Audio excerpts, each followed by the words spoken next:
ਸਤਿ ਸ੍ਰੀ ਅਕਾਲ ਬੇਟਾ। ਮੈਂ ਸ਼ਹਿਨਾਜ਼ ਸਿੱਧੂ, ਪੰਜਾਬੀ ਮਿਸਟਰਸ, ਸਰਕਾਰੀ ਹਾਈ ਸਕੂਲ ਗਿੱਦੜ ਤੋਂ।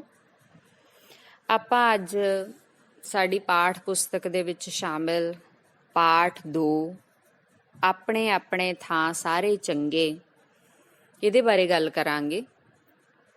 ਇਹ ਕਹਾਣੀ ਹੈ ਬੇਟੇ ਜਿਹੜੀ ਅਮ੍ਰਿਤਾ ਪ੍ਰੀਤਮ ਦੀ ਲਿਖੀ ਹੋਈ ਹੈ।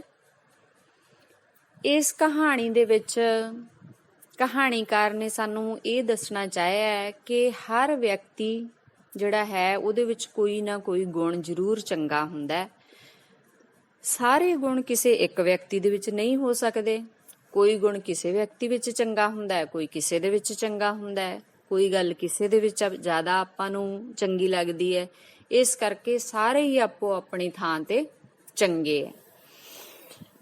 ਹੁਣ ਆਪਾਂ ਇਸ ਕਹਾਣੀ 'ਚ ਦੇਖਦੇ ਹਾਂ, ਜਦੋਂ ਤੁਸੀਂ ਇਹ ਸਾਰੀ ਦੀ ਸਾਰੀ ਕਹਾਣੀ ਇੱਕ ਵਾਰ ਪੜ੍ਹ ਲਈ ਤਾਂ ਫਿਰ ਤੁਸੀਂ ਇਹਨੂੰ ਸਮਝਣ ਦੀ ਕੋਸ਼ਿਸ਼ ਕਰਨੀ ਹੈ। ਜਿਵੇਂ ਸ਼ੁਰੂ ਦੇ ਵਿੱਚ ਇਹ ਦੱਸਿਆ ਕਹਾਣੀਕਾਰ ਨੇ ਸਾਨੂੰ ਕਿ ਰਸੋਈ ਹੈ, ਰਸੋਈ ਦੇ ਵਿੱਚ ਇੱਕ ਅਲਮਾਰੀ ਹੈ, ਅਲਮਾਰੀ ਦੇ ਵਿੱਚ ਲਿਫਾਫਿਆਂ ਦੇ ਵਿੱਚ ਕਈ ਚੀਜ਼ਾਂ ਪਈਆਂ ਜਿਵੇਂ ਆਪਣੀ ਰਸੋਈ ਵਿੱਚ ਪਈਆਂ ਹੁੰਦੀਆਂ।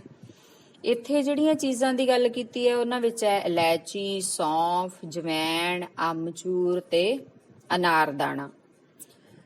ਤਾਂ ਕਹਾਣੀਕਾਰ ਹੈ ਜਿਹੜੀ ਉਹ ਆਪਾਂ ਨੂੰ ਦੱਸਦੀ ਹੈ ਵੀ ਇਹਨਾਂ ਸਾਰਿਆਂ ਨੂੰ, ਕਿਉਂਕਿ ਗਰਮੀ ਦੀ ਰੁੱਤ ਸੀ, ਬੜੀ ਗਰਮੀ ਲੱਗੀ।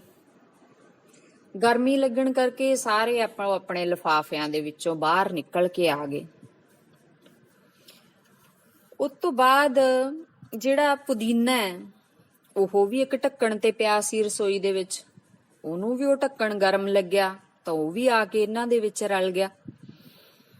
ਹੁਣ ਇਲਾਇਚੀ ਹੈ ਜਿਹੜੀ ਉਹ ਸਭ ਤੋਂ ਵੱਧ ਨਖਰੇ ਵਾਲੀ ਸੀ। ਉਹ ਆਪਦੇ ਆਪ ਨੂੰ ਇਹਨਾਂ ਸਾਰਿਆਂ ਨਾਲੋਂ ਵਧੇਰੇ ਚੰਗੀ ਸਮਝਦੀ ਸੀ। ਤਾਂ ਉਹ ਸਾਰਿਆਂ ਨੂੰ ਕਹਿਣ ਲੱਗੀ ਵੀ ਤੁਹਾਡੇ ਸਾਰਿਆਂ ਨਾਲੋਂ ਮੈਂ ਸੁੰਦਰ ਵੀ ਜ਼ਿਆਦਾ ਹਾਂ ਤੇ ਗੁਣਾਂ ਦੇ ਵਿੱਚ ਵੀ ਮੈਂ ਸਾਰਿਆਂ ਨਾਲੋਂ ਚੰਗੀ ਹਾਂ, ਇਸ ਲਈ ਤੁਸੀਂ ਸਾਰੇ ਨਾ ਮੇਰੇ ਕੋਲ ਬੈਠੇ ਚੰਗੇ ਨਹੀਂ ਲੱਗਦੇ। ਫਿਰ ਉਹ ਆਪਦੇ ਮੂੰਹ ਨਾਲ ਹੀ ਤਾਰੀਫਾਂ ਕਰਨ ਲੱਗ ਗਈ ਕਿ ਮੈਂ ਤਾਂ ਸ਼ਰਬਤ ਵਿੱਚ ਵੀ ਪੈਂਦੀ ਐ, ਮਠਿਆਈਆਂ ਵਿੱਚ ਵੀ ਪੈਂਦੀ ਐ।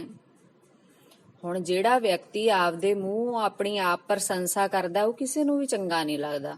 ਤਾਂ ਉਹਦੇ ਨਾਲ ਦੇ ਜਿਹੜੇ ਹੋਰ ਸਾਥੀ ਉਹਦੇ ਕੋਲ ਬੈਠੇ ਸੀ, ਹੋਰ ਕੌਣ ਕੌਣ ਬੈਠਾ ਸੀ? ਸੌਂਫ, ਜਵੈਣ, ਅਮਚੂਰ, ਅਨਾਰਦਾਣਾ ਤੇ ਪੁਦੀਨਾ, ਉਹਨਾਂ ਸਾਰਿਆਂ ਨੂੰ ਇਹ ਗੱਲ ਬੜੀ ਮਾੜੀ ਲੱਗੀ। ਤਾਂ ਸੌਂਫ ਤੇ ਜਵੈਣ ਇਹਦੇ ਬਾਰੇ ਆਪਸ 'ਚ ਗੱਲਾਂ ਕਰਨ ਲੱਗ ਗਈਆਂ।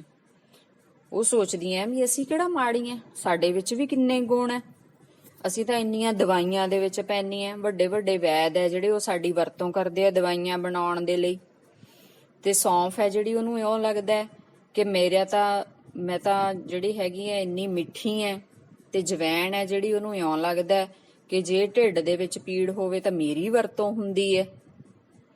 ਹੁਣ ਅਮਚੂਰ ਹੈ ਜਿਹੜਾ ਉਹਨੂੰ ਵੀ ਇਲਾਇਚੀ ਦੀ ਗੱਲ ਬੜੀ ਮਾੜੀ ਲੱਗੀ ਸੀ। ਤਾਂ ਉਹ ਕਹਿੰਦਾ ਮੇਰੇ ਵਰਗੀ ਖਟਿਆਈ ਤਾਂ ਕੋਈ ਬਣਾ ਹੀ ਨਹੀਂ ਸਕਦਾ, ਮੈਂ ਤਾਂ ਬਹੁਤ ਖਾਣਿਆਂ ਦੇ ਵਿੱਚ ਪੈਨਾ। ਤਾਂ ਅਨਾਰਦਾਣਾ ਹੈ ਜਿਹੜਾ ਉਹਨੂੰ ਵੀ ਇਹ ਗੱਲ ਮਾੜੀ ਲੱਗੀ ਸੀ ਇਲਾਇਚੀ ਦੀ। ਤਾਂ ਉਹ ਕਹਿੰਦਾ ਮੈਂ ਤਾਂ ਆਪ ਇੰਨੀ ਵਧੀਆ ਖਟਿਆਈ ਬਣਾਉਣਾ, ਜੇ ਪੁਦੀਨੇ ਦੀ ਚਟਣੀ ਕੋਈ ਬਣਾਵੇ ਤਾਂ ਅਨਾਰਦਾਣੇ ਤੋਂ ਬਿਨਾਂ ਤਾਂ ਉਹ ਚਟਣੀ ਸਵਾਦ ਬਣਦੀ ਹੋਈ ਨਹੀਂ। ਹੁਣ ਇਹ ਸਾਰੇ ਜਦੋਂ ਆਪਸ ਦੇ ਵਿੱਚ ਗੱਲਾਂ ਕਰੀ ਜਾਂਦੇ ਐ, ਇਲਾਇਚੀ ਦੀ ਗੱਲ ਦਾ ਬੁਰਾ ਮਨਾਉਂਦੇ ਐ, ਤਾਂ ਪੁਦੀਨਾ ਜਿਹੜਾ ਉਹ ਸਾਰਿਆਂ ਦੀ ਗੱਲ ਸੁਣੀ ਜਾਂਦਾ ਬੈਠਾ। ਤਾਂ ਉਹਨੂੰ ਵੀ ਇਹ ਗੱਲ ਇਲਾਇਚੀ ਦੀ ਬੜੀ ਚੰਗੀ ਨਹੀਂ ਸੀ ਲੱਗੀ, ਪਰ ਉਹ ਸਿਆਣੀ ਗੱਲ ਕਰਦਾ ਸਾਰਿਆਂ ਨਾਲੋਂ। ਉਹ ਕਹਿੰਦਾ ਵੀ ਇਲਾਇਚੀ ਹੈ ਜਿਹੜੀ ਉਹ ਮਹਿੰਗੀ ਬਹੁਤ ਮਿਲਦੀ ਹੈ, ਪਰ ਉਹਨੂੰ ਇੰਨਾ ਆਪਦੇ ਆਪ ਤੇ ਮਾਣ ਨਹੀਂ ਕਰਨਾ ਚਾਹੀਦਾ, ਕਿਉਂਕਿ ਸਾਰਿਆਂ ਦੇ ਵਿੱਚ ਹੀ ਕੋਈ ਨਾ ਕੋਈ ਗੁਣ ਹੁੰਦੇ ਆ। ਜਿਵੇਂ ਜੇ ਚਟਣੀ ਬਣਾਉਣੀ ਹੈ ਤਾਂ ਚਟਣੀ ਬਣਾਉਣ ਲਈ ਅਮਚੂਰ, ਅਨਾਰਦਾਣਾ ਤੇ ਮੇਰੀ ਯਾਨੀ ਕਿ ਪੁਦੀਨੇ ਦੀ ਵਰਤੋਂ ਹੁੰਦੀ ਹੈ। ਵੀ ਬਹੁਤ ਸਾਰੀਆਂ ਚੀਜ਼ਾਂ ਅਜਿਹੀਆਂ ਜਿਹਦੇ ਵਿੱਚ ਸਾਰੀਆਂ ਚੀਜ਼ਾਂ ਇਕੱਠੀਆਂ ਵੀ ਪੈ ਸਕਦੀਆਂ। ਇਸ ਕਰਕੇ ਉਹ ਸਾਰਿਆਂ ਨੂੰ ਕਹਿੰਦਾ ਵੀ ਆਪਾਂ ਨੂੰ ਤਾਂ ਦੋਸਤ ਬਣ ਕੇ ਰਹਿਣਾ ਚਾਹੀਦਾ, ਆਪਾਂ ਸਾਰੇ ਹੀ ਆਪੋ ਆਪਣੀ ਥਾਂ ਤੇ ਚੰਗੇ ਐ। ਹੁਣ ਪੁਦੀਨੇ ਦੀ ਇਹ ਗੱਲ ਹੈ ਜਿਹੜੀ ਉਹ ਇਲਾਇਚੀ, ਜਵੈਣ, ਅਮਚੂਰ, ਅਨਾਰਦਾਣੇ ਸਾਰਿਆਂ ਨੇ ਸੁਣੀ। ਉਹਨਾਂ ਨੂੰ ਲੱਗਿਆ ਵੀ ਇਹ ਗੱਲ ਤਾਂ ਬਹੁਤ ਵਧੀਆ, ਇਹ ਸੱਚੀ ਗੱਲ ਹੈ, ਸਾਨੂੰ ਇੱਕ ਦੂਜੇ ਦੇ ਸਾਥੀ ਬਣਨਾ ਚਾਹੀਦਾ, ਨਾ ਕਿ ਸਾਨੂੰ ਇੱਕ ਦੂਸਰੇ ਨਾਲੋਂ ਉੱਤਮ ਸਮਝਣਾ ਚਾਹੀਦਾ ਆਪਦੇ ਆਪ ਨੂੰ। ਤਾਂ ਉਹਦੀ ਗੱਲ ਸੁਣ ਕੇ ਸਾਰਿਆਂ ਨੇ ਫਿਰ ਇਹ ਵਚਨ ਦਿੱਤਾ ਕਿ ਆਪਾਂ ਸਾਰੇ ਹੁਣ ਰਲ ਮਿਲ ਕੇ ਰਵਾਂਗੇ ਤੇ ਇੱਕ ਦੂਜੇ ਦੇ ਅਸਲੀ ਸਾਥੀ ਬਣ ਕੇ, ਅਸਲੀ ਦੋਸਤ ਬਣ ਕੇ ਰਹਾਂਗੇ। ਉਦੋਂ ਨੂੰ ਬੇਟਾ ਗਰਮੀ ਘਟ ਗਈ, ਬੱਦਲ ਹੋ ਗਏ ਸੀ, ਸਾਰੇ ਦੋਸਤ ਹੈ ਜਿਹੜੇ ਉਹ ਖੁਸ਼ ਸੀ ਕਿ ਗਰਮੀ ਘਟ ਗਈ। ਆਪੋ ਆਪਣੇ ਲਿਫਾਫਿਆਂ ਦੇ ਵਿੱਚ ਚਲੇ ਗਏ ਤੇ ਜਾ ਕੇ ਸੌਂ ਗਏ। ਪੁਦੀਨਾ ਜਿਹੜਾ ਉਹ ਵੀ ਆਪਣੇ ਢੱਕਣ ਤੇ ਜਾ ਕੇ ਬੈਠ ਗਿਆ, ਪਰ ਉਹਨੂੰ ਨੀਂਦ ਨਹੀਂ ਸੀ ਆਉਂਦੀ ਤੇ ਉਹ ਬਾਹਰ ਆਕਾਸ਼ ਵੱਲ ਦੇਖੀ ਜਾਂਦਾ ਸੀ। ਇਹ ਆਪਣੀ ਕਹਾਣੀ ਸੀ ਬੇਟਾ। ਆਪਣੇ ਆਪਣੇ ਥਾਂ ਸਾਰੇ ਚੰਗੇ।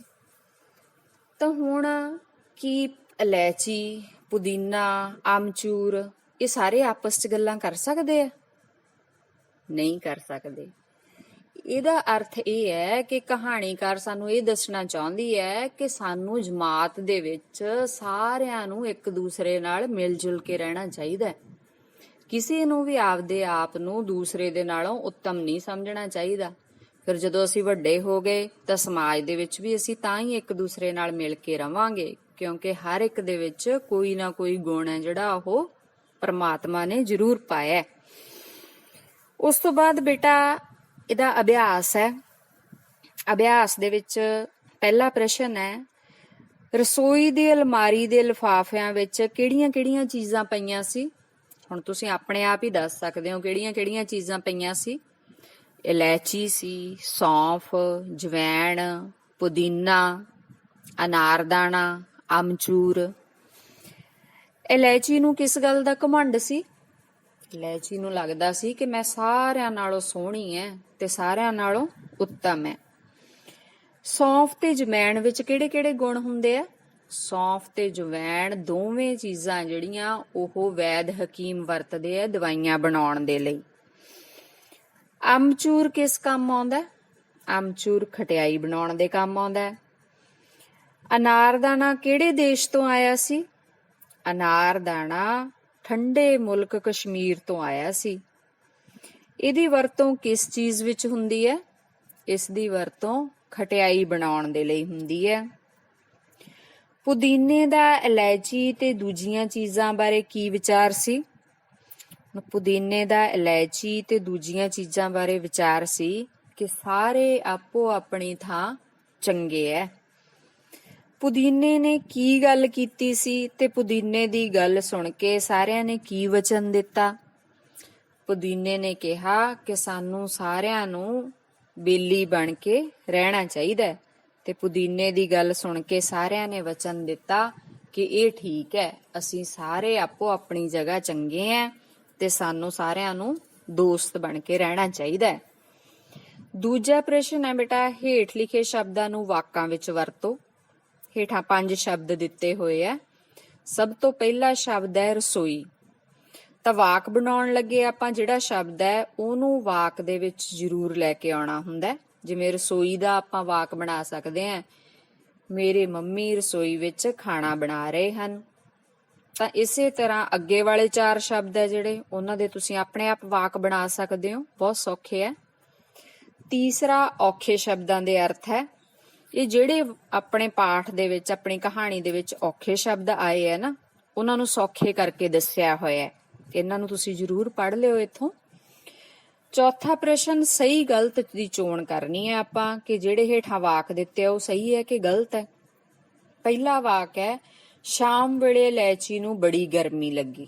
ਸਹੀ ਹੈ ਕਿ ਗਲਤ ਹੈ? ਇਹ ਗਲਤ ਹੈ, ਕਿਉਂਕਿ ਇਲਾਇਚੀ ਨੂੰ ਗਰਮੀ ਸ਼ਾਮ ਨੂੰ ਨਹੀਂ ਸੀ ਲੱਗੀ, ਸਵੇਰ ਨੂੰ ਲੱਗੀ ਸੀ। ਪੁਦੀਨੇ ਨੂੰ ਢੱਕਣ ਬੜਾ ਠੰਡਾ ਲੱਗਿਆ। ਇਹ ਗਲਤ ਹੈ, ਉਹਨੂੰ ਗਰਮ ਲੱਗਿਆ ਤਾਂ ਹੀ ਤਾਂ ਉਹ ਢੱਕਣ ਤੋਂ ਉਤਰ ਕੇ ਆਇਆ। ਸੌਂਫ ਤੇ ਜਵੈਣ ਇਕੱਠੀਆਂ ਬੈਠੀਆਂ ਸਨ। ਹਾਂ, ਇਹ ਵਾਕ ਦੇ ਵਿੱਚ ਇਹ ਵਾਕ ਹੈ ਜਿਹੜਾ ਇਹ ਸਹੀ ਹੈ। ਪਾਠ ਦੇ ਵਿੱਚ ਇਹੀ ਦਿੱਤਾ ਹੋਇਆ ਕਿ ਦੋਨੇ ਇਕੱਠੀਆਂ ਬੈਠੀਆਂ ਸੀ। ਉਸ ਤੋਂ ਬਾਅਦ ਵਾਲਾ ਭਾਗ ਹੈ ਜਿਹੜਾ ਉਹ ਵਿਆਕਰਨ ਦਾ ਭਾਗ ਹੈ ਬੇਟਾ। ਉਹਦੇ ਲਈ ਪਹਿਲਾਂ ਆਪਾਂ ਨਾਮ ਪੜਾਂਗੇ, ਉਸ ਤੋਂ ਬਾਅਦ ਵਿਆਕਰਨ ਵਾਲਾ ਇਹ ਜਿਹੜਾ ਭਾਗ ਹੈ ਉਸ ਨੂੰ ਹੱਲ ਕਰਾਂਗੇ।